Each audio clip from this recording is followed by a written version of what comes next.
sobre economia solidária, cooperativismo social e inclusão de pessoas em vulnerabilidade. Esse tema tão caro para a gente, tão querido, que a gente dedica tanto esforço, e aqui eu tenho um prazer enorme de receber vários colegas que estão construindo formas de inclusão pelo trabalho, e estou muito feliz da gente ter tido várias inscrições para essa live, e o pessoal já vai entrando, né, vai se apresentando aqui também, mas a gente tem pessoas do Brasil inteiro compondo esse quadro para a gente, para discutir sobre um ponto que nos afeta a todos, que é a inclusão pelo trabalho, de pessoas em vulnerabilidade social. Então, nessa live a gente vai discutir sobre esse tema com 3 convidados aqui bastante importantes em nível nacional. E aí eu vou chamar cada um deles aqui para a gente começar essa nossa conversa. O primeiro deles é o Sebastião Oliveira Neto, um trabalhador do TEAR de Guarulhos, São Paulo, e membro da Rede de Saúde Mental e Economia Solidária. Tião, seja muito bem-vindo. Que bom, que prazer estar com você nesse encontro, meu amigo. Aí eu queria até chamar a Iris também para compor essa cena com a gente, a Iris Manioto Rochel Rottiger. Também seja muito bem-vinda, Iris, boa noite. Encontro. E o nosso último convidado de hoje, o Leonardo Penafiel Pinho, que vai estar compondo com a gente também, presidente da Associação Brasileira de Saúde Mental, Abrasme, e vice-presidente do Conselho Nacional dos Direitos Humanos. E a Iris é atuante da Rede de Saúde Mental e Economia Solidária e colaboradora do Instituto Redes. Então, o nosso tema aqui é um tema bastante importante para a gente falar sobre inclusão social. Falar sobre economia solidária, formas cooperativas de lidar com o mundo, de trabalhar, onde não há exploração humana, onde há cooperação entre pessoas. Esse é o mundo que a economia solidária pretende construir. Um mundo onde pessoas, trabalhadores, organizam seus processos de trabalho, participam do processo da organização, da sistematização, pautados todos sempre na autogestão. Então, é essa forma de economia que a gente vai conversar aqui hoje e endereçar para pessoas em vulnerabilidade social. Então, a gente vai estar lidando com o tema do cooperativismo social, né? Aqui a Rosenísia Souza Alves já deu uma boa noite aqui, está chegando, a Anne está junto com a gente também, o pessoal da Lidersol. Então, essa é uma live que a gente está com várias instituições apoiando. A Rede de Saúde Mental e Economia Solidária de Curitiba e região metropolitana é uma dessas redes que congrega pessoas, instituições diversas, e tem como foco promover a inclusão social pelo trabalho de pessoas em vulnerabilidade. A gente tem como uma participante organizadora também desse encontro a Rede Mandala, uma apoiadora que organiza várias ações aqui em Curitiba e região metropolitana, pessoas que eu tenho bastante respeito pelo trabalho que vem sendo construído para a gente estruturar a economia solidária. A gente tem a parceria da Associação Arnaldo Gilberto também, do PET, Controle Social da Universidade Federal do Paraná, e essa organização toda também pelo Departamento de Terapia Ocupacional da Universidade Federal do Paraná. Nesse quadro, compreendendo nosso propósito de discutir sobre formas de inclusão social pelo trabalho, de maneira solidária, baseadas na autogestão, e que tem como prioridade a vida humana, o respeito ao meio ambiente, o valor máximo ser humano e não o capital. O capital, ele vem do trabalho, da divisão desse trabalho, mas ele não é o foco principal. O foco principal é o ser humano e na sua relação entre si e com o meio ambiente. E aí a gente vai pensar agora, nesse processo todo, como trabalhar com a inclusão social na estrutura que nos propomos a conversar hoje aqui. A gente vai ter os 3 convidados. O Sebastião, ele vai falar sobre o trabalho no Projeto TEAR, como ele vem se constituindo, os principais desafios desse trabalho. A Iris, na sequência, vai trabalhar com as redes, com as cooperativas, e trazendo um pouco da experiência da Itália, que ela esteve ali, que tem todo outro suporte para a inclusão social, para estabelecer empreendimentos, cooperativas sociais, que é algo que a gente precisa galgar bastante aqui no contexto brasileiro. E o Leonardo Penafiel Pinho, na sequência, o Léo Pinho vai trazer para a gente como estamos aqui com a cooperativa social, os desafios e as propostas que a gente vai precisar se organizar mutuamente para ir consolidando essas formas. Vários dos colegas, né, o Diego aqui que já dá uma boa noite, a Gisele Marques, a Nora, Juliano Fujita, boa noite a todos. Vários dos colegas que estão aqui presentes já ou desenvolvem algum empreendimento solidário ou dão apoio aos empreendimentos solidários, incluem pessoas em vulnerabilidade, ou são pessoas que estão em vulnerabilidade tentando se inserir no mercado de trabalho, mas não este capitalista, um outro mercado com outro valor, que é o valor humano. E a gente sabe de várias das dificuldades para fazer isso tudo acontecer. Desde de ter uma estrutura para as pessoas trabalharem, a conseguir conquistar a autogestão desses empreendimentos, espaços de venda. Então, tudo que a gente vai discutir hoje aqui, culminando na regulamentação, na necessidade de uma regulamentação a nível nacional das cooperativas sociais. Sem mais delongas, então, e já deixando a estrutura certa, eu já deixo aqui também boa noite a todos e uma indicação que a gente vai, durante a live, colocar um material para frequência. Então, vai liberar um formulário de frequência, vai aparecer ali nos comentários. Então, durante a live, a gente vai fazer isso. Então, as pessoas que precisarem da certificação aqui pela Universidade Federal do Paraná, e vocês, por favor, entrem ali no momento apropriado. A gente vai avisar aqui, vai estar nos comentários também, para assinar esse material, essa lista de presença. Tá, joia? Eu agradeço a todos essa presença e deixo a minha honra de compartilhar essa tela aqui com pessoas desse porte, desse compromisso social para construir economia solidária, para construir formas de inclusão pelo trabalho. Sem mais delongas, eu chamo o Sebastião Oliveira Neto, trabalhador do TEAR e membro da Rede de Saúde Mental, para contar um pouco da experiência de economia solidária, para contar um pouco da experiência dele. Então, seja muito bem-vindo, meu amigo.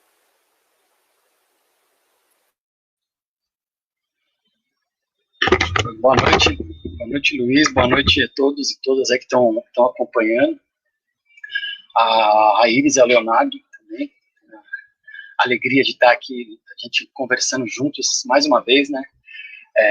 Bom, acho que tanto o Luiz, o Kaique, a Beatriz, o pessoal da organização aí, quanto a Iris, o Léo e eu, fazemos de algum modo parte de uma mesma rede de saúde mental e economia solidária de diferentes formas, em diferentes momentos também. Então, acho que é uma conversa que a gente está muito em casa, né? E a gente de um processo de construção que vem de longe aí, né?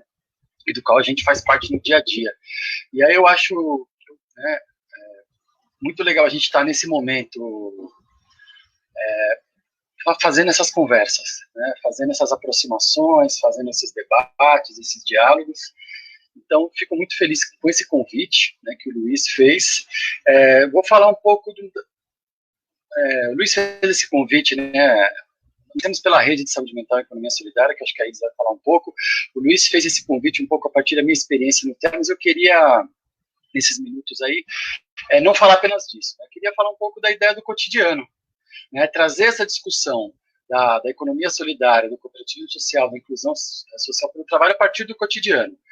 Então, vou falar de algumas coisas que eu participei, né, nos últimos anos aí, rapidamente, né, para não ficar aqui contando historinha, fazendo biografia, mas acho que trazendo algumas cenas, algumas situações, para daí ir esquentando para o debate, né, para ir ilustrando também coisas que a gente possa vir a debater no decorrer aí, né. Vamos lá, então, né. Eu já, mais ou menos, há uns 20 anos que eu trabalho nesse campo, nessa aproximação entre saúde mental e inclusão social pelo trabalho, vamos dizer assim, né? Me formei exatamente há 20 anos atrás em psicologia na Universidade de São Paulo e de lá para cá já comecei a trabalhar com saúde mental e também aí de formas diferentes, de maneira talvez intermitente, aí em algumas ações desse campo, né? Desse campo que eu digo da inclusão social pelo trabalho, saúde mental. Então, acho que de lá para cá, né, participei do projeto Papel de Gente, participei da marcenaria, da oficina de marcenaria do CAPS Itapeva, quando fiz o aprimoramento, participei do Café Diversidade, que era um projeto da associação, ligado à Associação Franco Basaglia, também lá do CAPES Itapeva, participei da fundação da Associação Vida em Ação, né, em 2004, e por um tempo em alguns projetos dessa associação, que foi o Bar Saci, a Casa do Saci, e acho que o que eu estou há mais tempo, né, é o Projeto Teara, onde eu trabalho há 15 anos, quase 16, aí desde 2005, né. Então, vou tentar aí trazer algumas cenas e situações para a gente pensar juntos mesmo, né. Bom, vamos lá, acho que vou falar um pouquinho do que é o Teara, acho que é o convite que o Luiz fez, né, então vou responder ao convite, aí depois a gente desvirtua o convite. O Teara, onde eu trabalho, é um serviço da Prefeitura Municipal de Guarulhos, vinculado à Secretaria Municipal de Saúde, né, da Rede de Atenção Psicossocial, que completou esse ano 17 anos, né, em 2020. Então, é um serviço que nasceu já enquanto serviço de saúde mental público, com uma parceria com o laboratório farmacêutico e com a associação, a Associação Cornélia Vieck, de Campinas, que fazia a gestão econômica das oficinas, né, o dinheiro. A gente sabe que os serviços públicos de saúde, né, não só de saúde, mas não podem gerir o dinheiro dos empreendimentos e oficinas e tal. Então, através dessa parceria aí, né, foi iniciado uma ação, né, um serviço de saúde mental com esse foco na inclusão social pelo trabalho. Lá atrás, na Prefeitura de Guarulhos, numa rede de saúde mental ainda muito precária. Né. Na medida que os anos foram passando, essa rede foi se ampliando e tudo isso foi se conformando, acho que de uma outra forma, né, o lugar que esse serviço vai ocupando na cidade, né, tanto na rede de atenção psicossocial quanto na cidade, conforme a rede vai se ampliando também. Quando Guarulhos é uma cidade na Grande São Paulo, né, é a maior cidade da Grande São Paulo, fora a capital, né, já tem aproximadamente 1,5 milhão de habitantes hoje em dia. Então, é uma cidade muito grande, bastante periférica, né, e que tem muitos problemas sociais aí dos mais variados, né, e acho que a nossa rede de saúde mental se depara com isso diariamente, e ela é muito pequena, ou é relativamente pequena, perto do que deveria para uma cidade desse tamanho. Né. E como que a gente pensa aí, como que chega lá em 2003, há tantos anos atrás, né, 17 anos atrás, um serviço de saúde mental com esse foco no trabalho numa cidade que nem tinha uma rede ainda de atenção psicossocial, tinha apenas um CAPS adulto, um CAPS AD, né, recém-inaugurados. Então caiu como sei lá, um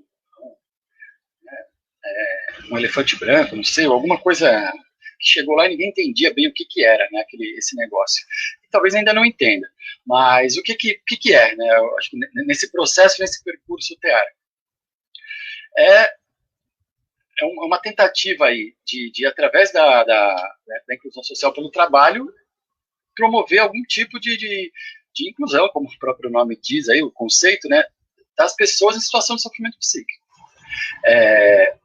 E aí tem as várias questões aí que isso se coloca. Primeiro, nós temos uma realidade municipal, né, numa cidade que foi desindustrializada nas últimas décadas, então tem uma série de questões que são locais ali, né, é uma cidade que era um polo industrial e foi deixando de ser, tem um grande aeroporto, né, e uma cidade que tem uma história de cidade dormitório e tal, uma série de coisas que eu não vou falar aqui, porque acho que não cabe muito, mas a hora que pensar a inclusão social pelo trabalho, para essas pessoas que muitas vezes saíram do mercado de trabalho quando adoeceram, estavam trabalhando nessas mesmas fábricas, ou nesse parque industrial que tinha em Guarulhos, ou em outras situações aí do trabalho, a gente também vai entendendo uma certa realidade, né? Então, acho que é importante falar isso só para situar.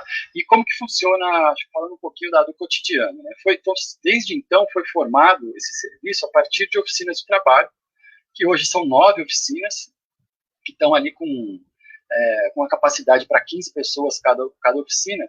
Então, a gente teria, teoricamente, uma capacidade aí de entre 120, 150 pessoas aí participando das oficinas de trabalho e também de outras ações socioculturais que existem, né? Isso não está bem assim por 2 motivos recentes, o mais recente é a pandemia, claro, e um pouco menos recente é que nós perdemos a sede que nós tínhamos aí durante mais de 15 anos e ficamos num lugar totalmente improvisado e inadequado para o nosso trabalho já faz 1 ano e meio. né? Na verdade, a gente não tem uma sede, então isso reduziu bastante a nossa capacidade, então não consegue ter mais esse número de pessoas que tinha. Acho que nós fazemos parte da rede de saúde mental e economia solidária, que acho que a Iris e o Léo também vão falar um pouco aí, desde o início, desde 2009, porque percebemos que lá em Guarulhos, a gente isolados, com as nossas oficinas, que na época eram menos do que são hoje, né? 11 anos atrás, quando iniciou a rede, a gente ficava muito fraco, muito isolado. E aí, já desde o início, começamos a nos aproximar do pessoal da Associação Vida em Ação, do qual também fazia parte, algumas pessoas que tinham aí oficinas, empreendimentos Capta Itapeva, em São Paulo, no Centro de Convivência, em outros CAPs, e acho que disso foi nascendo esse embrião, essa vontade de a gente trabalhar coletivamente, e isso vai se ampliando, até que vão juntando pessoas, instituições, tem uma aproximação com o movimento da economia solidária, até que um tempo depois, nesse processo, a gente acaba colaborando na formação da rede de saúde mental e economia solidária. E isso vai dando uma força que antes a gente não tinha. Importante só dizer isso, porque não nasceu como um projeto como um serviço que tinha a economia solidária como eixo do nosso trabalho. A inclusão social pelo trabalho a gente pode pensar como uma maneira profissionalizante para inserção no mercado formal, pode pensar uma série de coisas, né? E o nosso processo de aproximação da economia solidária levou anos, né? Até que mais ou menos quando a gente participou da formação da rede, né, da Rede de Saúde Mental e Economia Solidária em 2009, a gente institucionalmente assumiu que a economia solidária era o nosso eixo de trabalho. Era por onde a gente ia enxergar a inclusão social pelo trabalho. E acho que isso fez uma marca institucional. A gente escreveu, alguns anos depois, um texto sobre isso, eu posso compartilhar, não sei como é que vai funcionar, eu posso sempre compartilhar com o professor Luiz, e depois ele compartilha de alguma forma que as pessoas estiverem interessadas, mas acho que esses processos institucionais são importantes, né? Quando a gente parte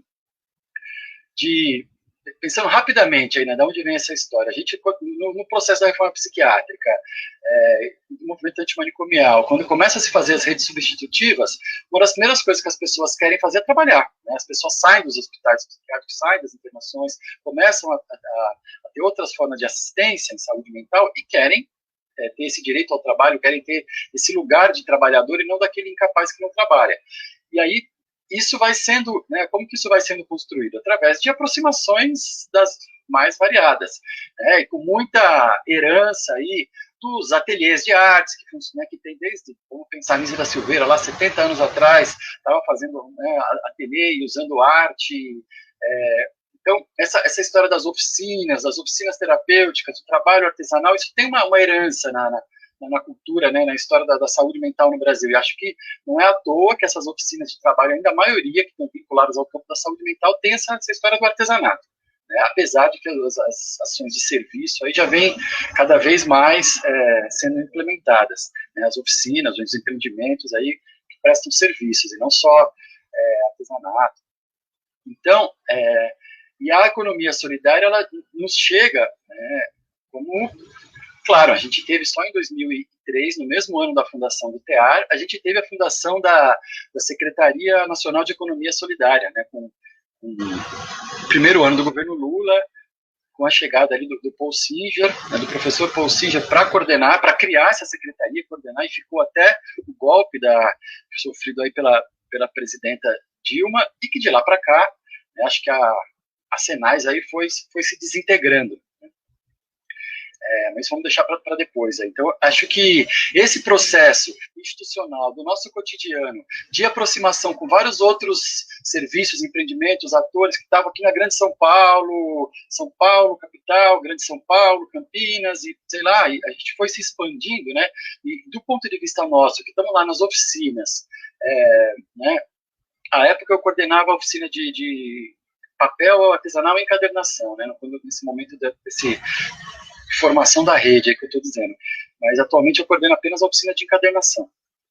Então nas nossas oficinas, as 9 oficinas que tem hoje lá no TEAR, e nas tantas outras aí, nas dezenas e dezenas de oficinas que estão, oficinas ou empreendimentos, cada um vai dar um nome diferente também, projeto, quando a gente vai aprendendo o que é a economia solidária, a gente vai se aproximando desse universo do cooperativismo social, a gente vai não a partir só de livros, ou de teorias, ou de encontros, até como esse aqui, que são muito importantes, mas a partir da prática ali, a gente vai colocando isso nos nossos serviços, nas assembleias, nas reuniões de cada oficina. O que é essa discussão autogestionária? O que é essa discussão de que cada grupo, cada oficina, todas as pessoas, todos os trabalhadores ali vão discutir sobre o que querem fazer, o que não querem, se vai aceitar tal trabalho, se não vai, né? Todo esse processo, enquanto cooperativismo social, economia solidária, ele não está dado por apenas uma lei ou apenas uma portaria interministerial, que são importantíssimas.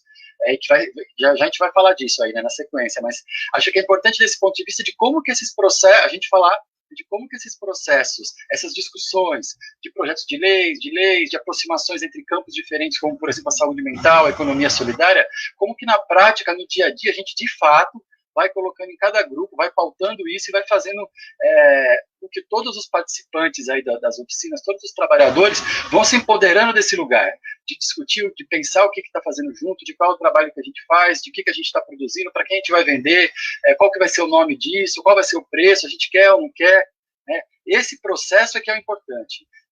E à medida que essas redes vão sendo criadas, e vão sendo ampliadas, isso também tem que ser um processo autogestionário. E acho que isso que é o mais difícil e o mais bonito desse trabalho que a gente faz, e o maior desafio, de como a gente não se perder nessa prática cotidiana em rede e contínua e eterna, né? Dessa resistência e luta e desse processo em construção. Então, acho que isso é o mais interessante, né, de que eu acho que eu posso falar aqui hoje, e colocar essas questões mesmo, né? Acho que, talvez para algumas pessoas que estão de outros campos aí, a gente já ir finalizando essa fala aqui, né, inicial, as pessoas que são de outros campos, talvez não sei se tem essa dimensão, mas para nós da saúde mental, a gente fica muito nesse embate, né? O que a gente faz está dentro do campo ainda terapêutico? Será que isso está dentro de fato, de uma inclusão pelo trabalho? Será que essas experiências são oficinas de trabalho, oficinas enquanto laboratórios, experimentações apenas? Será que, de fato, elas estão vendo isso, essas ações estão colocando aí a ideia do trabalho como direito, de um trabalho emancipado? Mas e se isso está acontecendo, qual é a renda que se gera? Se a gente gera 20, 30, 50 reais por mês para uma pessoa, isso, né, que renda é essa que não dá para comprar, talvez nem o cigarro que ela fuma? Então, acho que todos esses processos e esse aprendizado que a gente vem nas últimas décadas fazendo, né, a gente que vem do campo da saúde mental se aproximando da economia solidária e nessa construção permanente, todas essas questões elas fazem parte todos os dias, né, das nossas ações. E acho que isso que fica aí para a nossa discussão. Queria, né, no final, voltar um pouco nesse debate e colocar para vocês até que ponto isso a gente está realmente avançando, né, até que ponto a gente está reproduzindo coisas aí muito antigas também, que vem desde os hospitais psiquiátricos, né, da laboterapia. E acho que, para acabar, acho que é importante, né, antes de passar para os próximos dois convidados aí, e o papel, né, nesse processo todo, qual que é o papel, né, das políticas públicas? Qual que é o papel, né, das instâncias governamentais diversas? Né?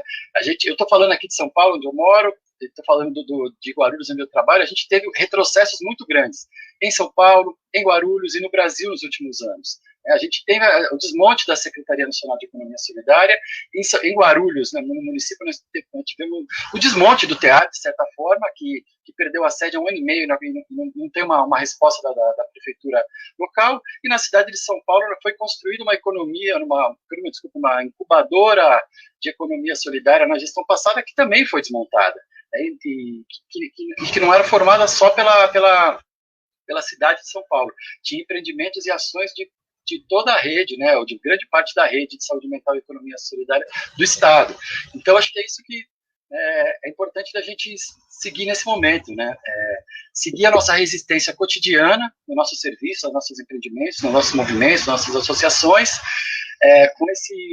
com o cooperativismo social como horizonte, com a economia solidária como a nossa prática diária, e lutando para que as políticas públicas, primeiro nesse lugar, não retrocedam e possam avançar.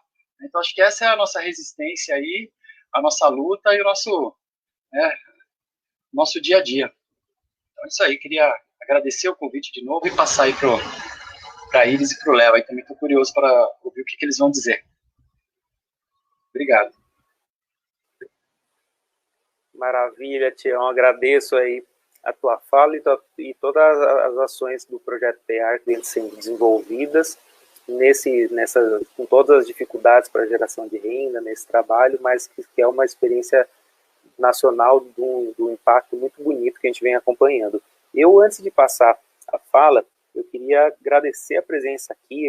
Essa estrutura de live ela é bem interessante, que ela permite que a gente ponha todo mundo, na nação inteira, para estar junto no momento. Então, aqui eu fico muito contente de estar com o Alessandro, do Pet Pop, um companheiro nosso ali de Cascavel, uma pessoa bem empenhada nessa área, a Maria Prates, do CAPES de Salvador, Nzinga, da Bahia, o Itamar, que olha que coisa boa, né? Um departamento de apoio à economia solidária de São Carlos, são iniciativas dessas que a gente precisa realmente ter municípios afora, para que a gente possa ir construindo a economia solidária com apoio público, com pessoas, com recurso, para que a gente consiga estruturar essa nova forma de trabalho. A gente tem a apresentação aqui do Sérgio Winkert, do Índios do Unioeste, da incubadora de cooperativas populares da Unesp de Assis, pela Ana Carvalho, a Márcia aqui, uma assistente social Fonseca de Curitiba, a Bernadette da Libersol. Então, vários colegas aqui que eu consegui ver aqui, e uma específica que eu faço questão de falar, uma pessoa que eu tenho um apreço sem tamanho, que é a Cristina Nascimento, da Arausol, um dos empreendimentos que está sempre junto com a Libersol, aqui com a rede, e que, para mim, é uma das profissionais, como todos aqui, mas que eu acompanho muito de perto, que enuncia o que eu acho mais caro da nossa Constituição, que é aquela ideia fantasmagórica, que eu sempre gosto de acabar com ela, que é o direito ao trabalho, como alguma coisa do Estado, e a gente nunca sabe que figura é essa do Estado, quem que é esse ser fantasmagórico que é o Estado. E aí a gente vai trazendo para a nossa realidade, tirando essa figura fantasmagórica, e vai vendo que o Estado somos nós. São pessoas aqui que vão garantir o direito ao trabalho. Pessoas como o Itamar, do Departamento de Apoio a Ecosol de São Carlos, como a Maria Prates, do CAPES, como a Márcia Fonseca, como a Ana Carvalho, da incubadora da Unesp, pessoas da gente, pessoas como a Cris, que dão suporte para um empreendimento extremamente bonito, que é a Arausol, que faz vários produtos. Estava acompanhando aqui o Facebook da Arausol, então é um empreendimento de araucária, um suporte dos CAPs aqui vizinhos de Curitiba, do município de Araucária, mas que vem ganhando apoio tanto da sua gestão, dos trabalhadores do CAPES, como da gestão do município, para poder fazer inclusão pelo trabalho. Eu parabenizo a Cristiane, que para mim é uma das pessoas, como todos nós aqui, que enunciamos, que assumimos esse éter louco que é o direito ao trabalho, para algo extremamente concreto, que a gente, como o Tião acabou de trazer, de assumir isso, de organizar o trabalho, de ir atrás de formas de captação de recursos, de venda, de organização, de suporte às pessoas que estão trabalhando. Então, para mim é um prazer muito grande estar aqui. O Serginho, também do Instituto Redes de São Paulo, está com a gente aqui presente. Então, são pessoas que, na minha análise, somos nós quem fazemos a economia solidária, a inclusão pelo trabalho acontecer, o direito ao trabalho, e sempre a nossa proposta aqui é brigar para que sempre tenham mais pessoas, mais recursos humanos, financeiros, acreditando nesse mundo, cobrando políticas públicas que deem suporte para a inclusão pelo trabalho. O que não queremos é um mundo do trabalho que, quando algum de nós tomba por qualquer sofrimento, o resto passa por cima. Esse não é um mundo que ninguém de nós quer. Ninguém. E isso não só os presentes aqui, são todos os brasileiros. Ninguém quer esse mundo. Acho que é um mundo que as pessoas parem, deem suporte para a gente se recolocar de um jeito solidário, para que a humanidade possa caminhar para frente, fazendo jus ao nome humanidade. Sem mais delongas, eu passo para a Iris. Iris, atuante na Rede de Saúde Mental e Economia Solidária e colaboradora do Instituto Redes. Por favor, tens a palavra, minha amiga. Olá, boa noite a todos e todas. Primeiro, eu quero agradecer o convite do professor Luiz, do Kaique, agradecer a Beatriz e a honra de estar aqui do lado do Tião e do Léo, que podiam estar falando disso que eu estou falando muito melhor do que eu, porque eles estão na rede há muito mais tempo do que eu. Então, está sendo uma honra falar um pouco da rede, falar um pouco das cooperativas sociais italianas, né? Por que a gente vai falar delas, né? Do cooperativo social italiano. Bom, eu estou na rede de saúde mental, sou fisioterapeuta. Por um tropeço da vida, eu caí num SECO, e no SECO tinha um núcleo de geração de renda, e eu comecei a participar desse núcleo de geração de renda. Um belo dia eu vi uma placa escrita Ecossol, eu falei, gente, o que é Ecossol, né? Ecologia com sol? Eu não entendi direito. O Tião falou uma coisa interessante que às vezes a gente lê Ecossol, mas a maioria das pessoas não entende. Eu demorei para entender o que era economia solidária, tipo 1 ano, né? Eu comecei pela prática, e mesmo estando na prática, no dia a dia, eu demorei para compreender como é que funcionava, né? E é uma luta diária mesmo, praticar autogestão, porque a gente está acostumado com as hierarquias, né? Desde que a gente nasce. É pai, mãe, é escola, é faculdade. Então, praticar autogestão é muito difícil mesmo. E até se entender o conceito e colocar isso na prática é sempre um exercício. Enfim, eu estou na rede há 5 anos, né? E aí eu me apaixonei pela economia solidária. Eu falei, nossa, é isso aqui que eu quero, é isso aqui que eu quero praticar. E aí eu me apaixonei pela saúde mental também. E aí comecei a me envolver com a rede, né? E comecei a participar das reuniões da rede, que a rede tem reuniões mensais. Eu não sei quem está assistindo, mas a rede de saúde mental e economia solidária, ela tem reuniões gerais mensais, né? Que tem a participação de todas as... Quando é possível, né, a rede é dividida em redinhas, ela tem 15 redinhas territoriais, né, 13 no estado de São Paulo, uma no Paraná e outra em Santa Catarina. Eu acho importante dar uma localizada, assim, como a rede funciona. E ela tem reuniões mensais em que o intuito é que participe todo mundo, né. Antes da pandemia, acontecia no Conselho Regional de Psicologia, no anfiteatro de lá, e eu ficava encantada, porque eu tinha direito à voz, eu podia votar, todo mundo fala, todo mundo decide junto. Então, é encantadora a rede, a participação de tanta diversidade, tantas ideias diferentes, e a gente decidindo tudo junto. Isso é a rede, eu acho que é essa diversidade e esse intuito de fazer o trabalho acontecer, né? E mesmo que a pessoa vá lá, não se manifeste. No começo eu ficava quietinha, porque eu não sabia, não tinha ideia do que estava acontecendo direito, aí eu falava, putz, vou ficar na minha, né? Mas aí eu comecei a votar, comecei a falar, comecei a expressar o que eu acreditava, e eu percebi que a economia solidária fazia sentido para mim. E eu tive e eu acho que não dá para falar também da economia solidária e da rede sem falar no contexto da pandemia porque a pandemia também... a gente está enfrentando essa resistência diária que o Tião falou. A pandemia também tem sendo uma resistência diária para todo mundo, e principalmente por causa da inclusão digital. Muita gente não está podendo participar das reuniões por falta de acesso à internet. Então, assim, a gente vive um dilema na rede. A gente faz as reuniões virtuais, mas a gente sabe que muita gente que era muito ativa presencialmente não está podendo participar. Então, é um dilema, mas a gente quer manter a rede articulada. Está sendo um desafio nessa pandemia manter isso. Mas aconteceram coisas boas também, como, por exemplo, a gente criou algumas comissões internas na rede que estão gerando muita autonomia na rede. Isso está sendo muito bacana também. Então, a gente criou algumas comissões menores para não ficar tudo na mão de poucas pessoas, assim, né? Então, isso está sendo interessante, essa estratégia que a rede criou. Outra coisa que está acontecendo mesmo na pandemia são as formações em cooperativismo social, né, que é contemplado no projeto Redes 2.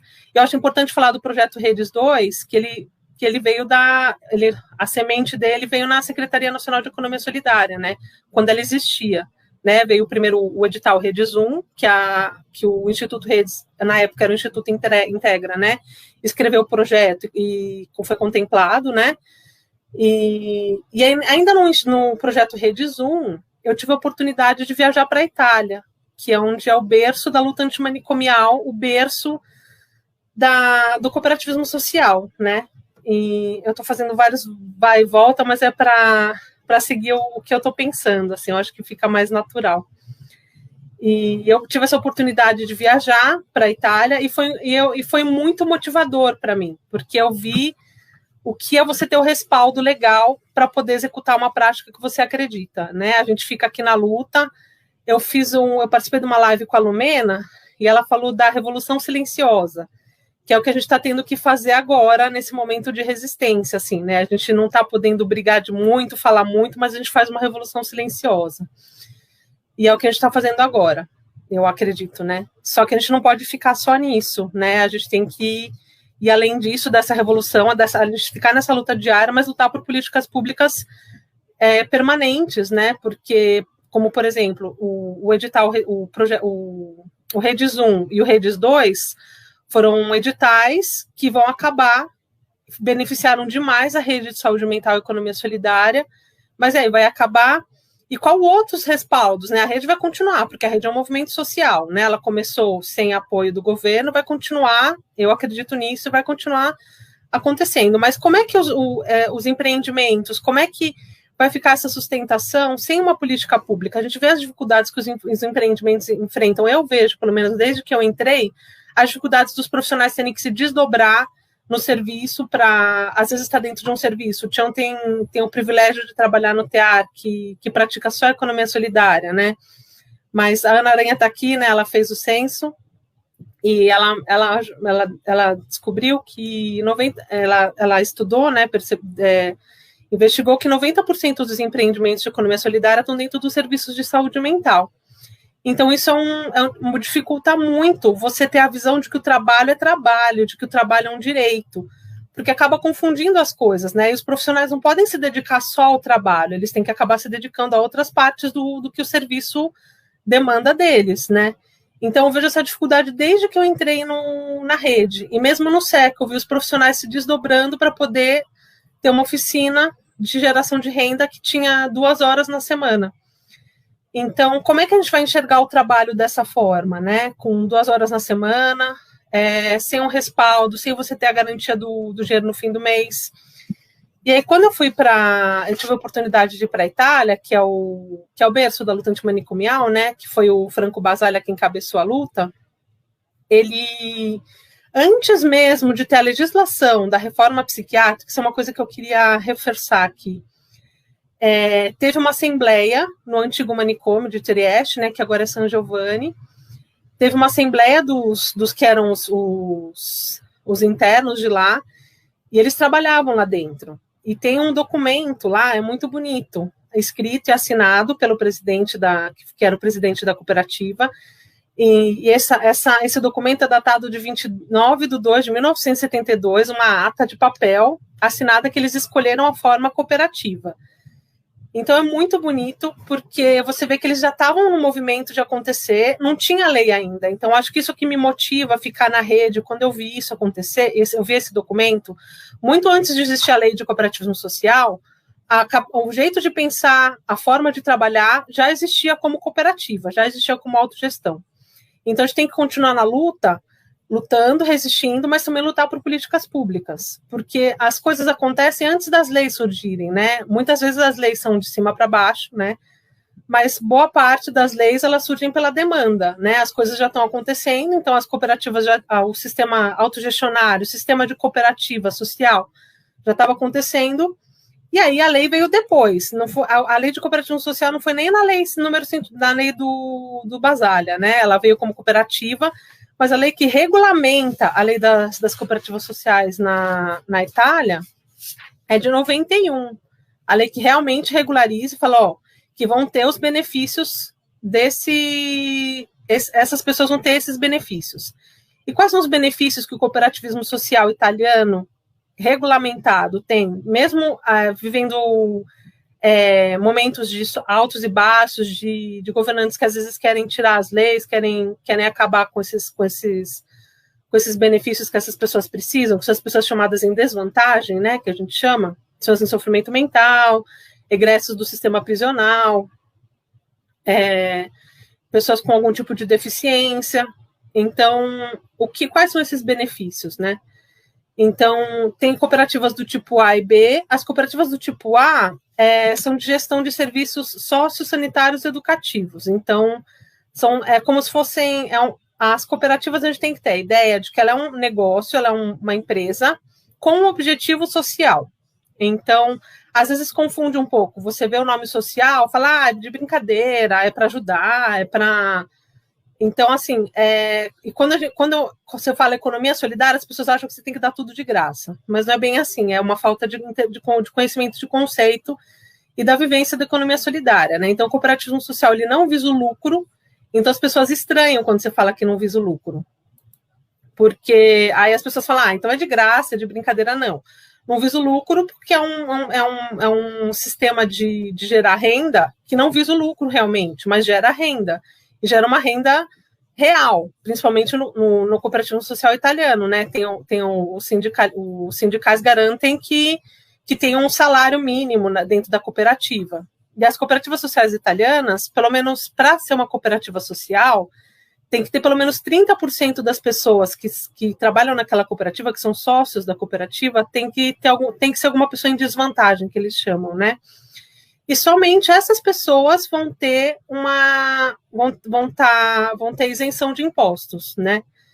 E o resto das pessoas, elas que não estão em desvantagem, elas não têm isenção. Então, o bacana é que é uma escolha. Você trabalhar numa cooperativa social é uma escolha que você quer participar e você quer trabalhar. E você vai trabalhar de igual para igual com qualquer pessoa que você encontrar na rua. Então, não tem essa distinção. E quando eu cheguei lá, eu fiquei encantada de ver as pessoas trabalhando, vivendo daquele trabalho, porque aqui no Brasil a gente tem essa dificuldade de geração de renda, como o Tião falou, né? A gente gera muito pouca renda pela falta de legislação, pela falta do suporte do Estado.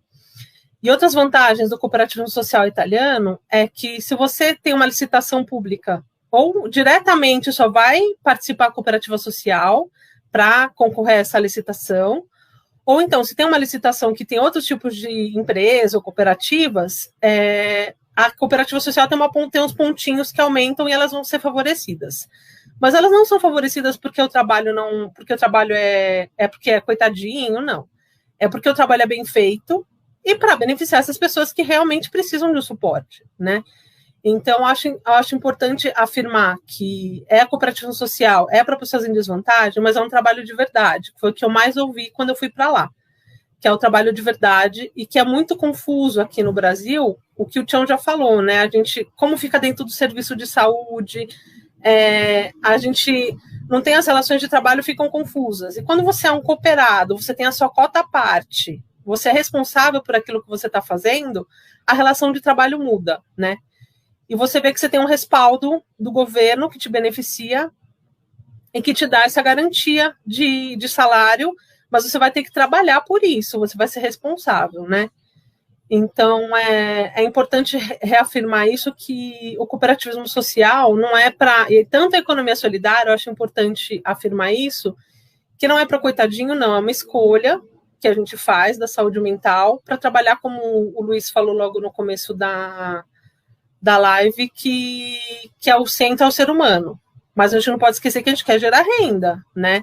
Como a Ana Aranha, que está assistindo a gente aqui, a gente tem que ganhar dinheiro, né?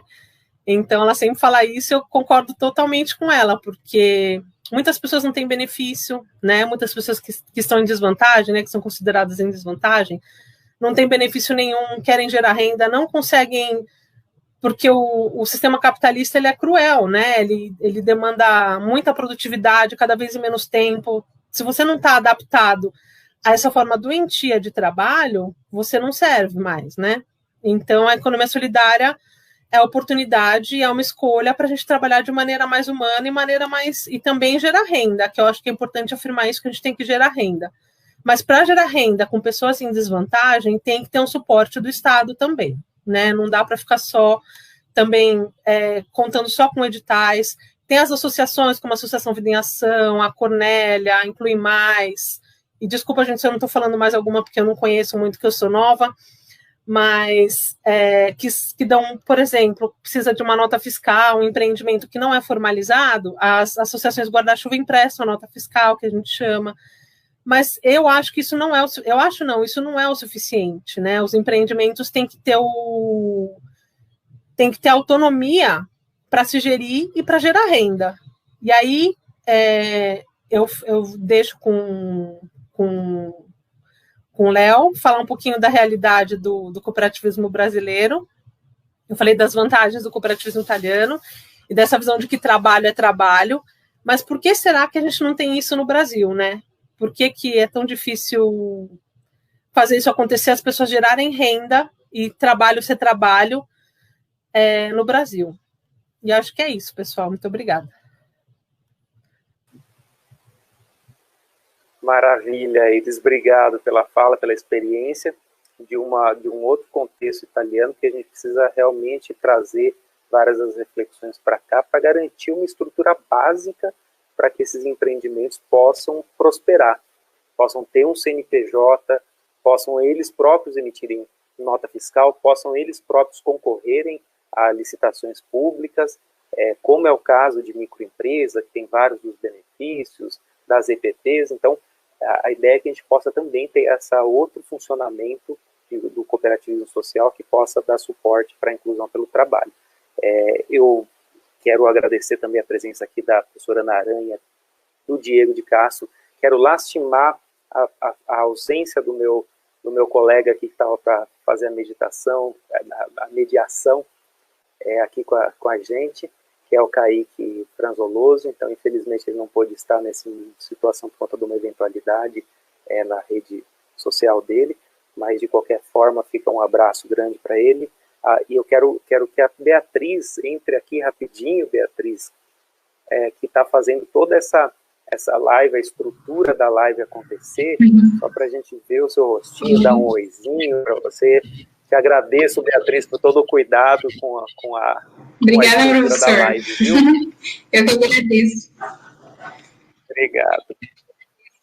Maravilha. É uma grande apoiadora que começou esse ano no projeto junto com a gente também, a Beatriz. Quero dar boas-vindas também para a Jennifer, uma das apoiadoras da Libersol, o Ponto de Economia Solidária do Butantã, um apoio público para a proliferação de inclusão pelo trabalho, lastimar a situação aqui de Curitiba. Se vocês vejam, Guarulhos tem 1.392.000 habitantes, a gente tem 1.900.000, quase chegando a 1.900.000 habitantes, e a gente não tem um espaço como é o espaço do TEAR, que, embora com as desestruturas que vem sofrendo, os retrocessos que vem sofrendo, é o que a gente precisa garantir que esses belos projetos eles vão adiante, consigam incluir pessoas. Vou já colocar aqui, fiquem à vontade para fazerem as perguntas nos comentários ali, a gente já vai olhando, caminhando para nossa último momento de abrir para as perguntas de todos aqui. E deixa eu ver se eu estou esquecendo alguma coisa da minha colinha aqui. E a gente vai ter vários materiais de apoio, então esse é um começo de conversa. A ideia é que a gente possa ter vários materiais de apoio que vão estar nesse vídeo, que vão estar aonde ele estiver. A gente vai colocar ele no canal do YouTube da Libersol, a gente vai colocar no próprio Facebook, vários links que vão dar apoio para que a gente possa construir, amadurecer o conhecimento sobre as cooperativas sociais, as dificuldades e, acima de tudo, que a gente possa ter ações desses vários coletivos aqui presentes, de vários dos estados aqui presentes, para a gente se responsabilizar por mudar essa realidade que a Iris desenhou do jeito bem claro, e eu já passo para o Léo para ele desenhar como estamos agora no contexto brasileiro com cooperativo social. Por favor. Então, o Leonardo Penafiel Pinha, presidente da Associação Brasileira de Saúde Mental da Abrasme e vice-presidente do Conselho Nacional de Direitos Humanos. Então, muito obrigado pela honra de estar contigo, meu amigo. Fique à vontade para fazer a sua fala. Muito obrigado, professor Luiz.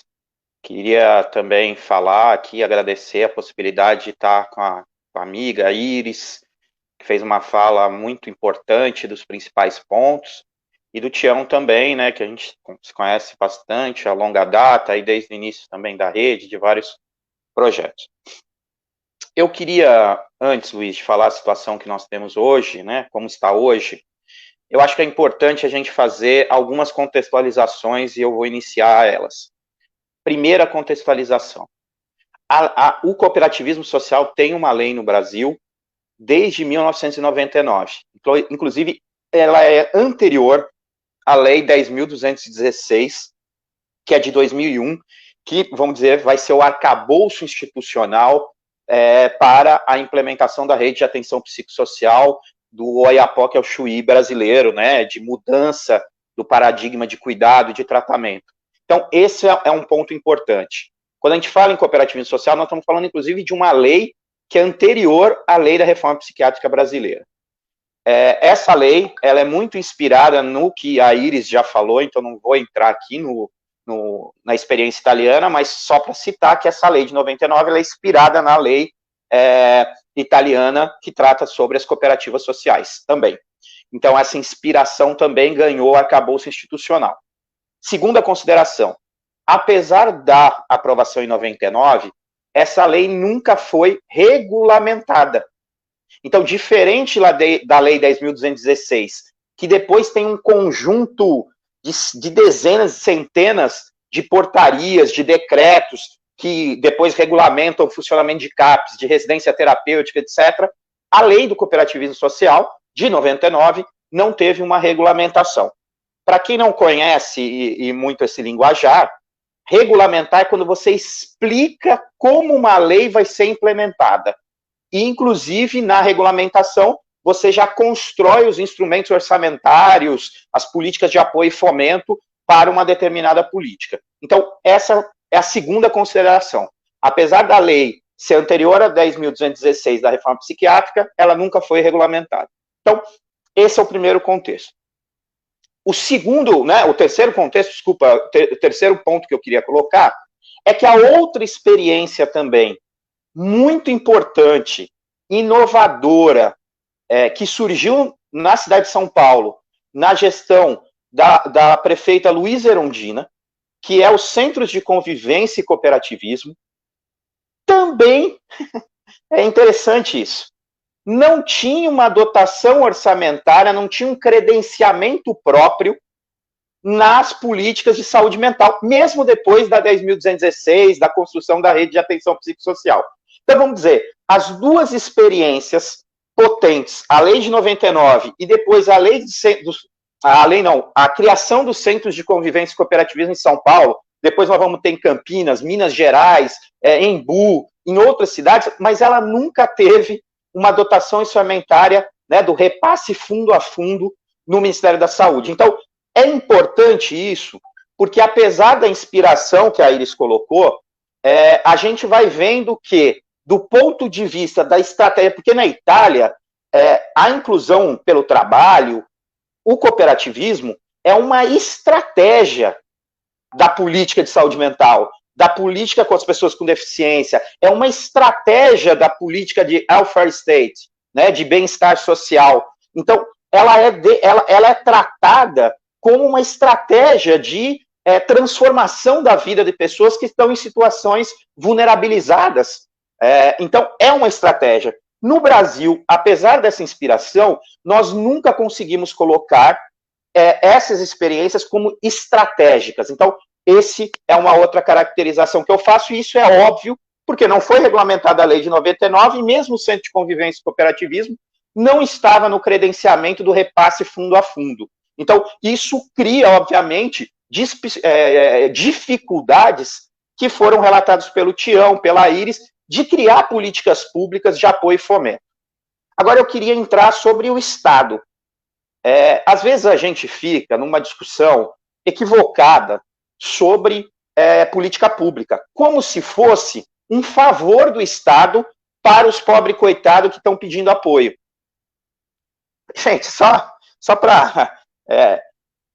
as principais companhias, inclusive multinacionais que funcionam no Brasil, recebem dinheiro público, de fomento e de investimento. Então, é papel do Estado a indução de estratégias de políticas sociais, econômicas, ambientais.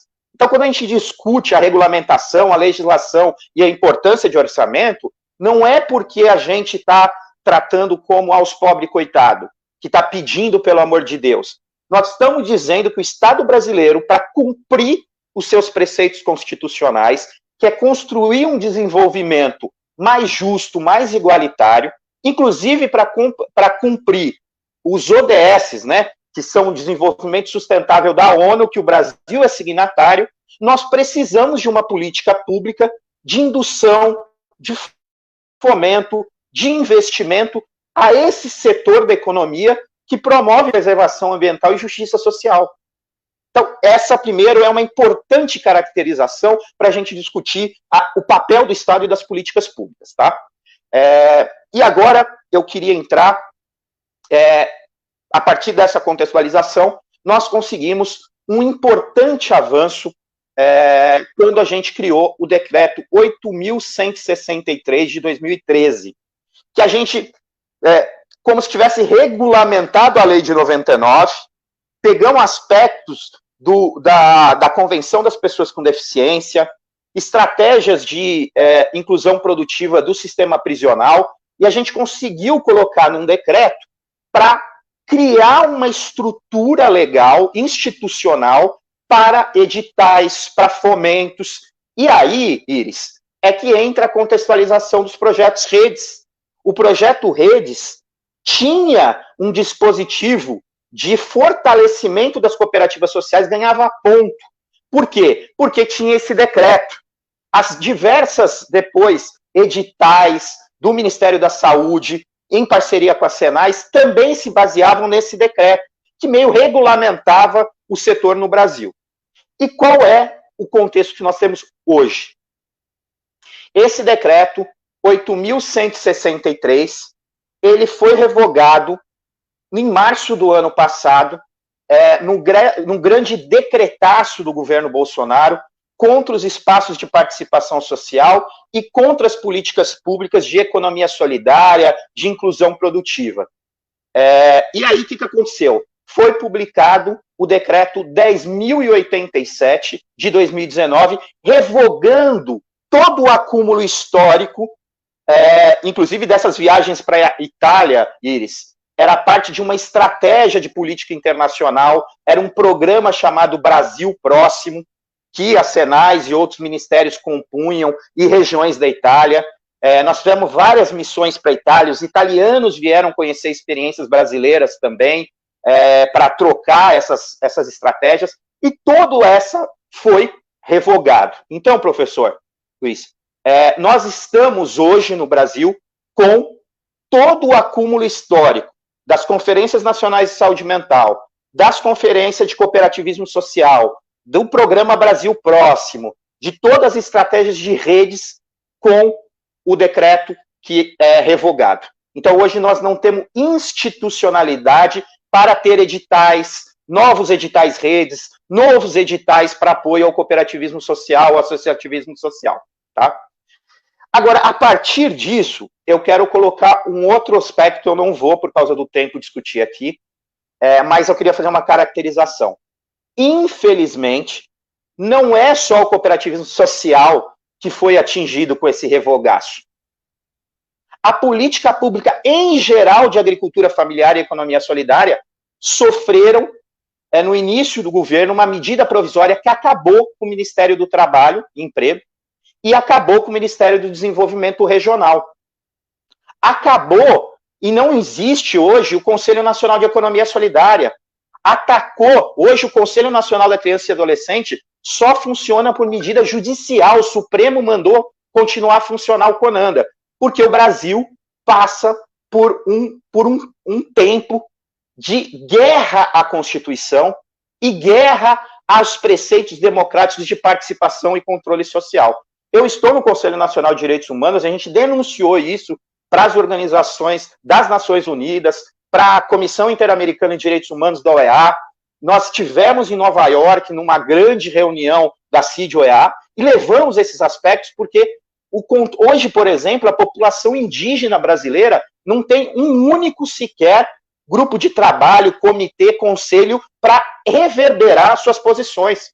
Os catadores de materiais recicláveis foram retirados do Conselho Nacional de Meio Ambiente. Então, nós estamos no Brasil num contexto geral de regressividade dos direitos constitucionais. Então, essa é outra caracterização. E como anda a saúde mental em geral? Já que o cooperativismo social, o associativismo social não tem editais, foi revogado. eu vou passar aqui no link para vocês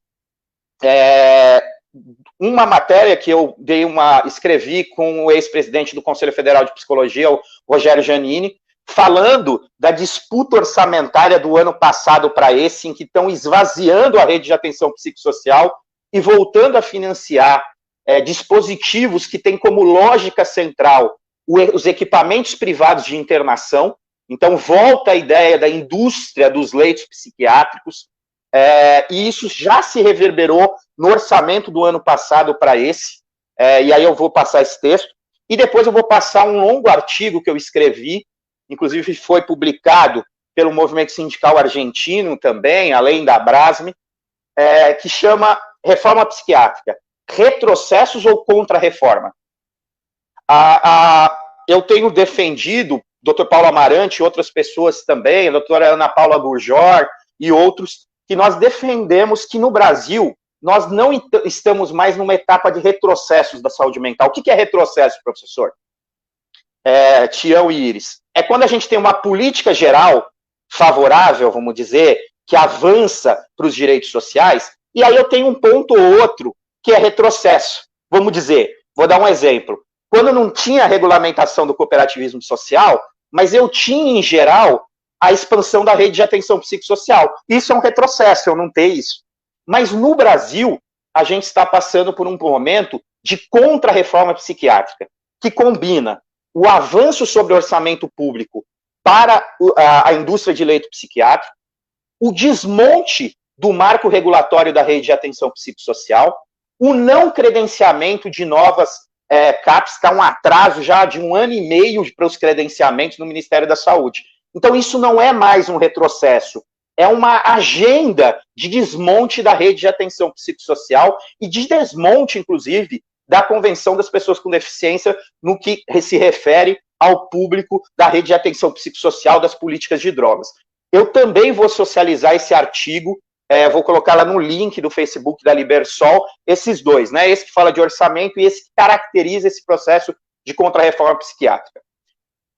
Quero socializar com vocês uma cartilha que a gente escreveu como rede sobre cooperativismo social, associativismo social. Então, tudo isso que eu falei, que esse decreto revogou, está registrado nessa cartilha, eu vou passar para vocês também.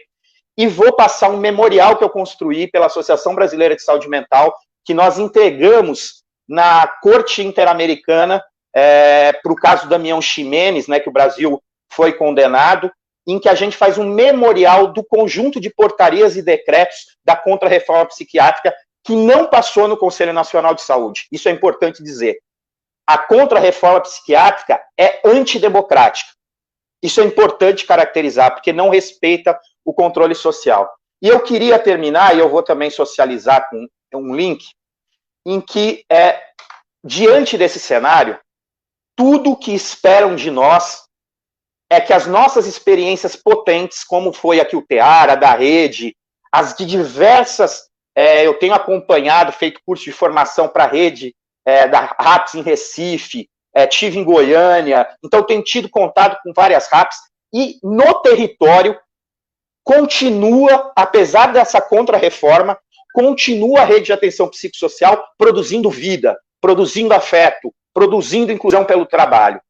E nós precisamos usar a potência criativa, produtiva. Então, esse é um chamado para a Libersol, para a Rede de Saúde Mental e Economia Solidária, para a Brasco, para a Rede Unida, para a Renila, para o MNLA, que é hora de a gente levantar a cabeça e enfrentar a agenda da contra-reforma. E, nesse sentido, tenho conversado com a Libersol, com o professor Luiz, no tema do cooperativismo, do associativismo social, já que eles revogaram por uma canetada do Executivo, nós precisamos usar o espaço do Legislativo para o acúmulo histórico que foi revogado, a gente transforme num projeto de lei.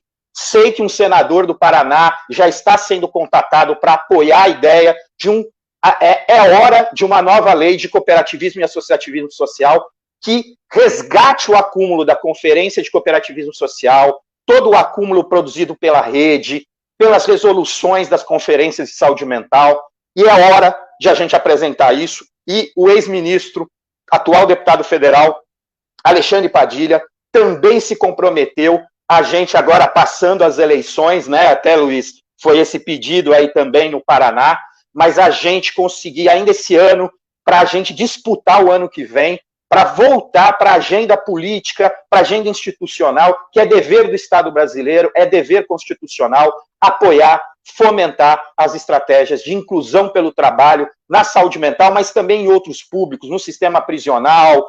Nós tivemos agora uma grande conquista que a gente conseguiu revogar, né, as equipes, né, que trabalhavam com saúde mental no sistema prisional, que o Ministério da Saúde tentou acabar. Nós conseguimos derrotar e voltou os debates das EAPs. Então, nós precisamos, nesse momento, levantar a cabeça, e eu conclamo o conjunto das entidades, a Libersol, e todo o campo da saúde mental, de álcool e drogas. É hora de uma nova lei do cooperativismo, do associativismo social no Brasil. E vou deixar esse link que eu faço esse resgate, essa proposta também nos comentários da Libersol. Muito obrigado, Tião, Iris e professor Luiz.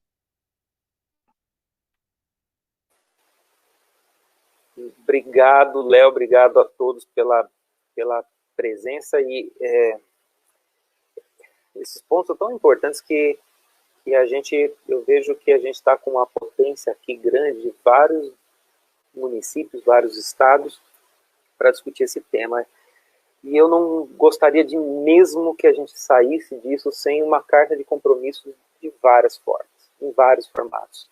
E aí eu deixo para vocês algumas indicações aqui, que a gente vai deixar tudo isso, já está colocando em breve, o que eu vou falar nos links de comentários, mas a gente vai colocar de um jeito bem estruturado e vamos fazer outras ações para construir conhecimento sobre esses pontos todos.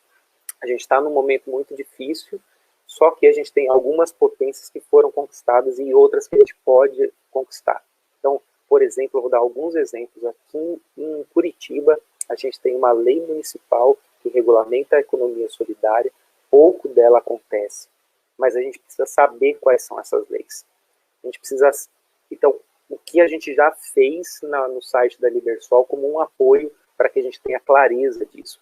Dentro do site libersol.org, o site da Rede de Saúde Mental e Economia Solidária de Curitiba e região metropolitana, a gente compilou várias das leis nacionais sobre economia solidária. Então eu convido a todos para verem no município de vocês, no estado de vocês, se há alguma lei dessa natureza no município, no estado de vocês. Por quê? Porque a gente vai ter que se organizar para cobrar que essa lei aconteça. Se a gente não tem uma interlocução boa na federação, talvez a gente tenha no estado, talvez a gente tenha no município, enquanto poder executivo.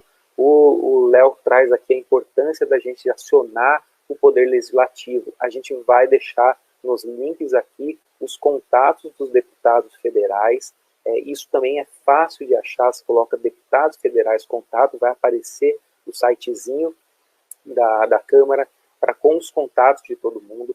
A gente vai precisar assumir um compromisso coletivo para regulamentar essa lei. A gente está fazendo um trabalho de análise desses materiais, de propostas para compor essa lei. A gente já conversou com alguns deputados e senadores aqui do estado do Paraná para levar, e que participam da bancada da economia solidária, para levar esse projeto de lei. A cooperativa social precisa ser regulamentada, a economia solidária precisa. E quando eu falo isso, eu não estou falando de uma lei, eu estou falando de colegas aqui dos CAPs, que estão com um grupo dentro do CAPs, que não sabe o que fazer. Pode vender, não pode vender? Eu estou falando de usuários que estão ganhando benefício, que falam, nossa, mas eu vendo ou não vendo? E se eu perder o benefício? Vai ficando desesperado a respeito dessas questões. Eu estou falando de uma proposta que a gente poderia ter, eu estou falando de uma coisa bem clara que a Libersol passou. A gente teve um pedido para fazer coffee breaks, só que a instituição precisava de nota fiscal. Nenhuma dos grupos estava fortalecido o suficiente para emitir uma nota fiscal. Então, a gente precisa regulamentar isso. Para o colega do CAPS ter a tranquilidade de dar apoio para os empreendimentos de geração de trabalho e renda, como uma das colegas falou aqui, a gente até colocou a mensagem dela, do que ela viu, do quão bom ela viu os usuários começarem a trabalhar, estarem no mundo com o papel de trabalhador, ajudando em casa, o tanto que isso faz bem para cada um de nós exercer esse papel, que é o papel mais importante da vida adulta, e as chagas que nos traz não exercer esse papel. Então, estou falando de uma lei que ela regulamente dê segurança para o colega do CAPES fazer o trabalho dele, dar apoio aos empreendimentos.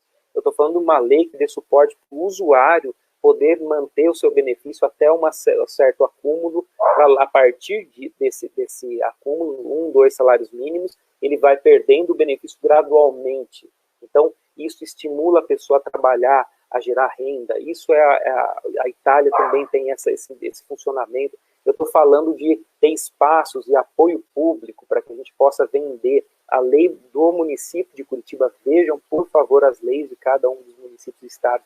A lei do município de Curitiba coloca de um jeito bem claro que o papel do município de ceder espaços públicos e equipamentos públicos, muitas vezes um espaço que está montado uma cozinha industrial que não é usada, para que a gente traga para a economia solidária acontecer. Então pensem todos, como seria fácil a vida de todos aqui, se a gente falasse, olha, vamos organizar um grupo de culinária no CAPES, a gente já tem uma cozinha industrial montada com apoio do poder público, um espaço de venda, como tem vários colegas aqui, que tem, como é o ponto de economia solidária do Butantã, que tem espaço de venda. Aí a gente começa a falar de um suporte para a inclusão pelo trabalho. E num momento desse de pandemia, que a gente vai vivenciar, está vivenciando e vai vivenciar um desemprego extremo, a economia solidária é uma senhora de uma estratégia para a gente falar de inclusão pelo trabalho, do crescimento econômico, mas não só econômico, do que o crescimento humano.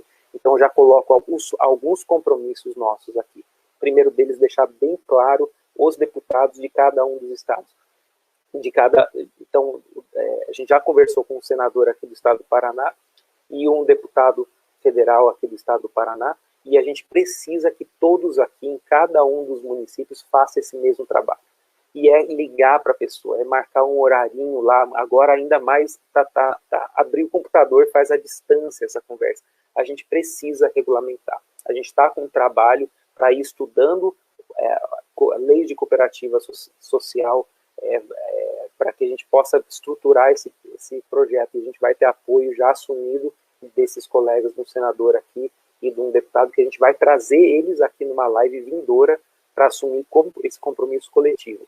E eu espero demais que cada um dos presentes aqui possa conversar com os seus deputados. Por quê? Porque os deputados e os senadores, eles não sabem das nossas chagas, a gente precisa levar para eles. Eu vi um videozinho besta, esse tempo atrás, de um sujeito chorando, porque agora acabou a eleição, queria tanto abraçar um vereador, abraçar, meu Deus do céu, só daqui a 4 anos. Não é daqui a 4 anos. A gente agora tem que correr atrás deles. A gente elegeu, agora a gente tem que correr atrás deles e ver quem que vai apoiar isso tudo. A gente precisa ler as leis de economia solidária e colocar lei de economia solidária e o seu município para ver se tem. Se não tem, copia, pega algumas do site da Libersol, que a gente teve o trabalho de fazer, deixar compiladinho, pega uma delas e leva na mão de um vereador, fala da importância, organiza o coletivo de vocês para falar com vários vereadores. É só assim que a gente vai passar uma lei nacional de cooperativismo social, só assim que a gente vai dirimir essas chagas que nos assolam a todos,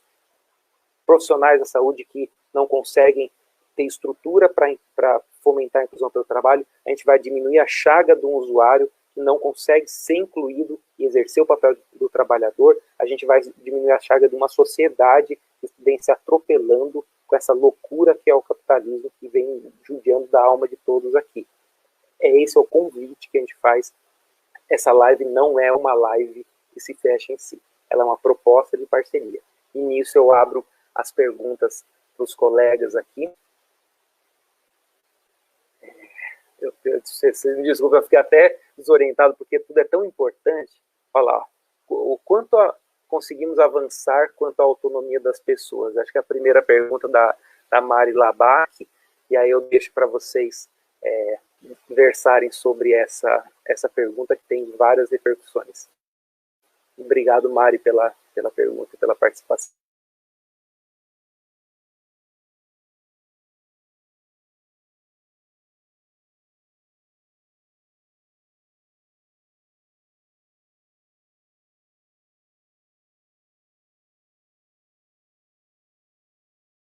Fiquem à vontade, quem quiser falar sobre sobre a pergunta, o quanto conseguimos avançar na autonomia das pessoas.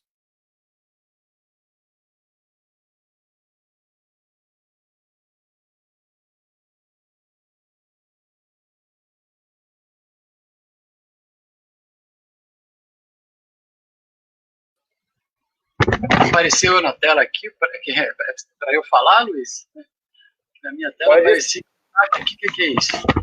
Pode ser, meu amigo, fique à vontade. Bom, já que me botaram na tela principal, pelo menos para mim, é que eu posso falar rapidinho. Bom, a Mari é uma pessoa que foi trabalhadora do TEAR há muitos anos, uma querida companheira aí do movimento antimanicomial, da economia solidária.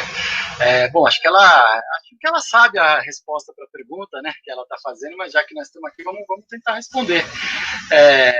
O quanto conseguimos avançar? Acho que essa pergunta, acho que eu tentei também colocar aí, o quanto que essas oficinas, esses empreendimentos econômicos solidários, esses coletivos, de fato conseguem avançar, né, dentro de serviços ou ainda muito próximo dessa realidade do serviço de saúde mental. Acho que essa é uma questão que eu tenho muito presente diariamente, né? Até que ponto isso que a gente faz dentro dessa realidade do serviço, de uma realidade da assistência, é muito limitado. A gente vai chegar até um certo lugar. Tem experiências que eu acho muito interessantes, né? Poderia citar algumas aqui. Vocês me desculpem aí, pessoal de outro lugar, mas eu vou citar as que eu conheço, né, que são mais aqui próximas aqui de São Paulo, né? Acho que acho que é legal falar isso também, né? Acho que o Luiz aí convidou 3 paulistas aí para vir falar num encontro que é organizado pelo pessoal de Curitiba, mas talvez hoje não importe mais nada disso, né? A gente está falando com pessoas de qualquer lugar aí, basta ter uma conexão e entrar na conversa. Então, acho que isso também talvez não importe tanto, apesar de, né, esse convite, acho que do debate de hoje foi muito direcionado para alguns paulistas aí. Mas acho que a gente tem experiência, né? A gente tem lá em Campinas, por exemplo, o Armazém das Oficinas, que é um projeto muito grande, com oficinas de verdade, né? Que estão produzindo um trabalho que eu considero de um grau diferenciado. Quando você pega a oficina agrícola lá, que deve ter umas 80 pessoas trabalhando, que eles fazem lá os seus orgânicos, vendem nas feiras de orgânicos, estão nos supermercados e tal, com dezenas de pessoas trabalhando, gerando uma renda real, que eu acho que, pelo menos a última visita que eu tive lá, essa renda se chegava aí nos valores do salário mínimo e tal, isso é um avanço, né?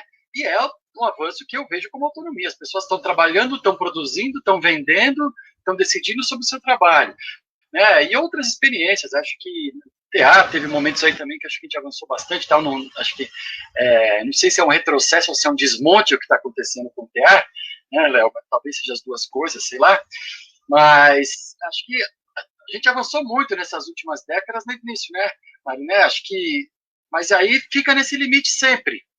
Até que ponto a gente consegue ir, estando dentro da lógica do serviço de saúde mental, né? Até que ponto a gente consegue ir saindo dessa lógica, se a gente não tem um incentivo para formar cooperativas de fato, né? A gente não tem leis do cooperativismo, como o Léo e o Luiz falaram muito bem, e a Iris também, quando falou do modelo italiano, né? Como que a gente, porque esses serviços de saúde mental, que tem o foco na inclusão social pelo trabalho, o TEAR, o Armazém das Oficinas, e todos esses pelo Brasil, aí Geração Pô, em Porto Alegre, a Companhia Geração é um coletivo mais independente lá em BH, mas esses todos que vão existindo por aí, fica num certo limite. Mas esses lugares poderiam ser pontes, né, para cooperativas, de fato. Não necessariamente a cooperativa está dentro dos serviços, claro, que são serviços públicos, mas a partir dessas experiências, desses lugares, a gente poderia estar construindo essas pontes para essas pessoas irem formar suas cooperativas de fato, né? Ou depois de um tempo de uma experiência de trabalho um pouco mais protegido, dar esses passos maiores. Só que nesse momento já não é mais possível, não é possível sonhar com isso agora, né? Porque alguns anos atrás a gente estava construindo na cidade de São Paulo uma incubadora de economia solidária que tinha um setorial de cooperativismo social, da qual a gente da rede ajudou a formar isso, ajudou a construir esse processo. Então, naquele momento ali, uns 5 anos atrás, a gente sonhava achando que chegaria nisso em breve, talvez, né? Aí jogaram um balde de água bem gelada aí em cima de nós, a gente está se reconstruindo. Mas avançamos muito. Acho que nas experiências diárias provamos que é possível. Até um ponto a gente já foi. E daqui para frente depende de muito mais resistência, de muito mais força, mas depende de toda essa discussão, né, das leis. Né, isso precisa avançar. Enquanto isso avançar, a gente fica nesse lugar que parece que está brincando de trabalhar, parece que está trabalhando, fica um pouco nesse meio do caminho que às vezes nos deixa tão insatisfeitos, né, de não avançar. Eu acho que essa pergunta, eu não sei se era exatamente isso que a Mari queria escutar ou queria problematizar, mas aí eu jogo, né, para o Léo, para a Iris, para o Luiz, essa questão, porque acho que para a gente que está no cotidiano, é onde pega, né? Até que ponto a gente conseguiu, e até que ponto que dá, e aonde que dá para ir mais. Tem várias experiências aí, inclusive na rede, de grupos que saíram dos serviços, né? Como a Ala Loucos pela X, né? Que é um dos empreendimentos aqui de São Paulo, que faz aí os adereços para as escolas de samba, um coletivo que começou num centro de convivência e se tornou um coletivo independente depois. E várias outras experiências aí, como o próprio Ponto Benedito, a Casa do Saci, da qual eu fiz parte, e espero que tenham vários outros desse aqui no Brasil, que na verdade eu não conheço, para citar agora, mas é isso, né? A gente tem que sair também dessa lógica de dentro do serviço, mas a gente precisa reunir as condições aí para sair. Tião, você sabe, meu amigo, que eu vejo uma potência de resistência, de construção, de avanço muito grande, que é quando a gente lida com redes de pessoas. Peraí que eu tô com um cachorrinho aqui doido. De redes de economia solidária, de redes de pessoas que se apoiam, que se constroem, que vão atrás de organizações para a inclusão pelo trabalho. A gente tinha, por exemplo, feiras aqui organizadas já de março até maio, toda semana, 2 dias por semana de feiras, com possibilidade de inclusão pelo trabalho. Então, estou falando de uma coisa tão séria como uma pessoa em situação de rua, muitas vezes com uma situação de saúde mental, de sofrimento mental, que precisa de um pouco apoio para poder sair dessa situação e não tem. Então, assim, para o dinheiro público é troco de pão que não pode ser passado desapercebido enquanto a gente está perdoando dívidas de 47 bilhões de reais. É algo que é inconcebível. E aí eu deixo aqui também, para todos, uma cartilha que a gente fez, porque eu acho que também é algo que faz a gente avançar. Primeiro, saber se o nosso município tem lei. Se não tiver, pegar e entregar, conversar com alguns vereadores solicitando que isso se mobilize. Organizar coletivos, uma rede que vá cobrar isso tudo, que essa lei exista no município. A partir da lei existindo, também acionar instâncias de controle. Aí a gente fez uma cartilha com endereço, com telefone, que é o Ministério Público, Tribunal de Contas, o Poder Legislativo, e como acionar. A gente fez isso em 5 municípios aqui, inclusive em Curitiba, para a gente poder levar essas denúncias e solicitar que o poder público cumpra o seu papel, tire a lei do que é um papel só, né? A gente tem que trazer ela para a realidade e mudar a vida de pessoas. Eu acho que isso também vai para esse avanço na autonomia. Eu acho que a gente vem se organizando em várias redes. Aqui a gente tem né, a Iris colocou várias, que quero até que ela já deixar um ensejo, mas as redes são potentes, são pessoas que se ajudam para fazer de feiras a reivindicações de políticas públicas, a comprar, a fazer um compromisso para comprar produtos advindos da economia solidária. Então, acho que esses são bons caminhos para a gente ir ressaltando essa autonomia das pessoas. Ô Luiz, eu queria também dialogar com vários comentários que eu estou acompanhando aqui, os comentários do Face. Algumas pessoas colocaram aqui, né, e colocaram a questão da uberização do trabalho, né, que está acontecendo de maneira mais geral. Obviamente que não é aqui a possibilidade de a gente avançar com esse debate, mas eu deixo a sugestão para vocês conhecerem uma publicação de EESE, tem feito curso de EESE, a área de formação, de estudos do movimento sindical brasileiro, que chama Cooperativismo de Plataforma. Já existem experiências na França, no Canadá, de aplicativos autogestionários, vamos dizer assim, pelos próprios entregadores, etc. Então, não dá para mim discorrer aqui, mas é uma discussão sobre cooperativismo de plataforma, que chama. E aí, se vocês pôr livro, cooperativismo de plataforma, é gratuito o download, dá para vocês verem.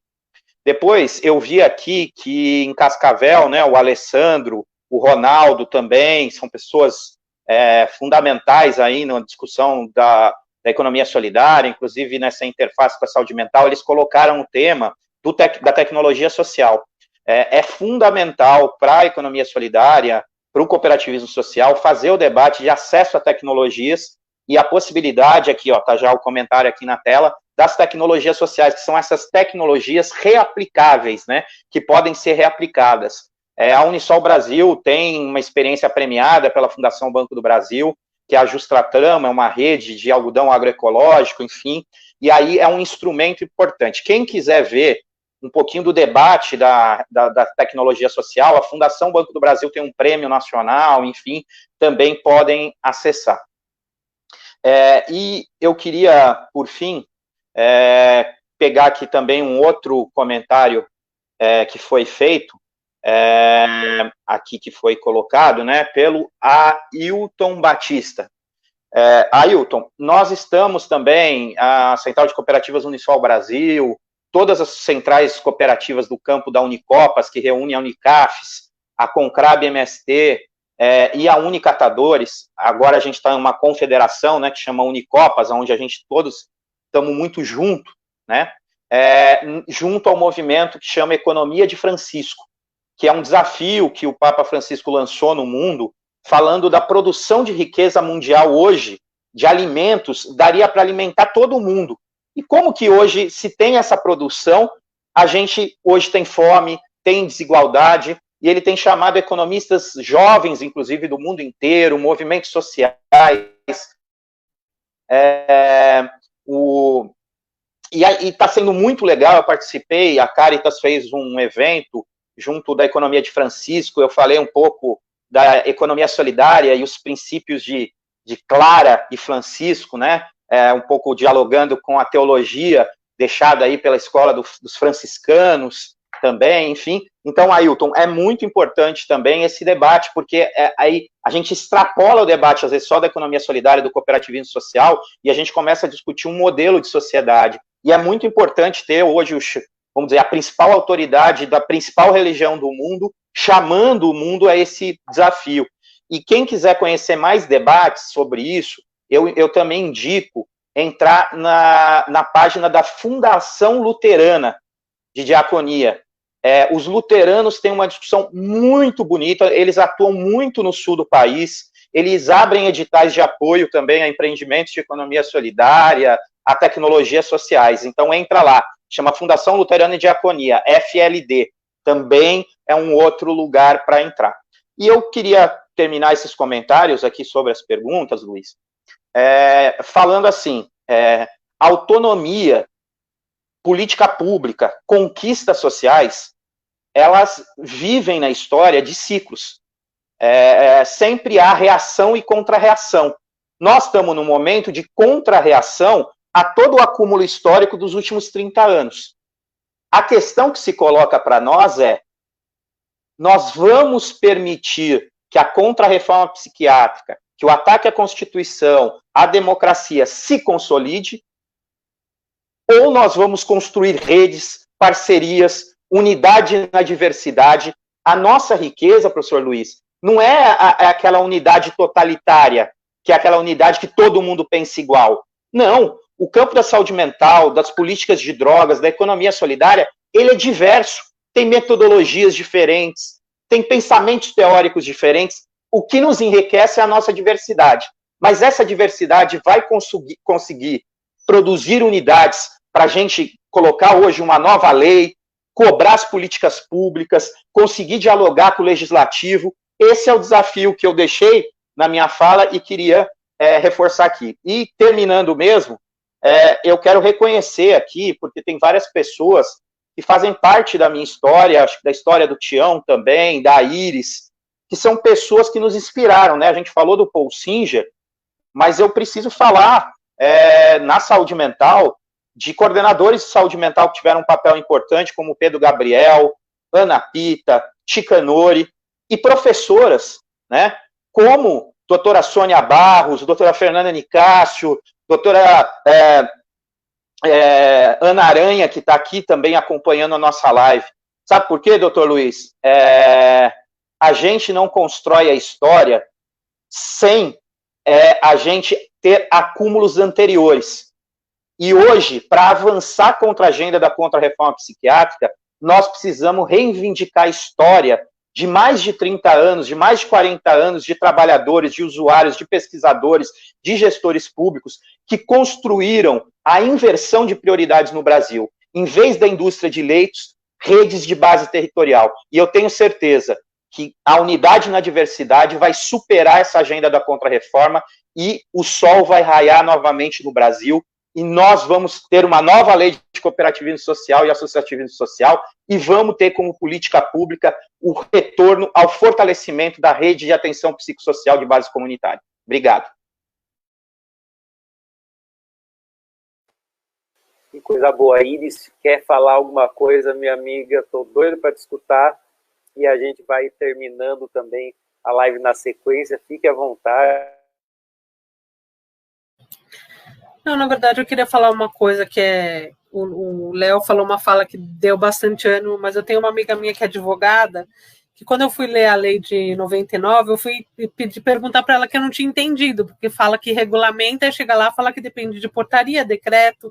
Ela me explicou, essa lei está pela metade, né?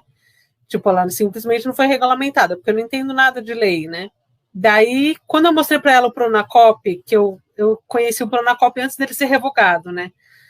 Eu fiquei encantada com o Pronacop, tudo que ele propunha e tal. Daí, quando eu vi ele revogado, com aquele risco, né, que fica em cima da lei, do projeto que é revogado, eu mostrei para essa minha amiga que é advogada, falei, o que é isso? Ela é um jeito de viver que foi riscado da vida das pessoas. Então, eu achei muito essa fala dela muito marcante. Ficou marcante para mim que não é só uma lei que foi riscada, né? Não são palavras. É um jeito de viver que foi riscado, né, do nosso país, e a gente tem que lutar, né, para que ocorra essa mudança e ter essa nova lei do cooperativismo e associativismo social. E eu acho que a gente está resistindo, assim, mas dá um desespero às vezes, mas eu acho que a gente consegue lutar, assim, como o Léo falou. E eu acho que é na resistência e avançando também, né? Não é só a gente resiste porque a pressão é muito grande, mas tem que avançar também. E é isso. Em relação à autonomia, eu acho que os serviços, a estratégia que for de economia solidária, elas são sementes que são plantadas, né? E você tem que ir regando, e eu acho que dá muitos frutos. E aí cada pessoa, como tem uma diversidade, cada pessoa e cada desejo de cada pessoa vai encontrar seu caminho. Mas o que a gente tem até hoje não é o suficiente para muitas pessoas, assim, né? A gente ainda precisa de muito respaldo. Eu acho que é isso. Obrigada. Eu acho que a gente tem um grande desafio para pensar, para a gente construir isso tudo, mas eu vejo com muito bons olhos todo esse processo.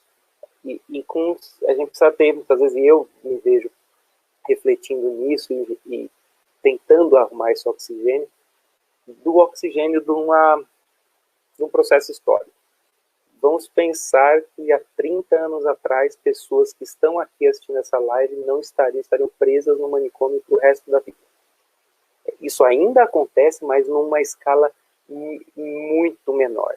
Então a gente sim está construindo um mundo mais humano, um mundo mais inclusivo, que precisa melhorar para dar suporte para as pessoas no dia a dia.